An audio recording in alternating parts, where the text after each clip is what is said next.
มื้อนี้เรามาเบิ่งวิธีการเรียนเปลี่ยนจอของโน้ตบุ๊ก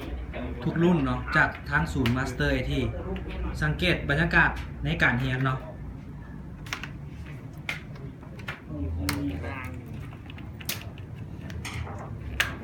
เรียนแต่ละคนเป็นตั้งใจหลายเนาะตัวนี้เนาะ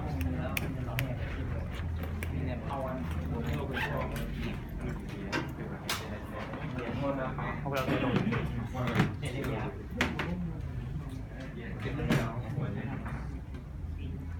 เรียกออกไม่ออก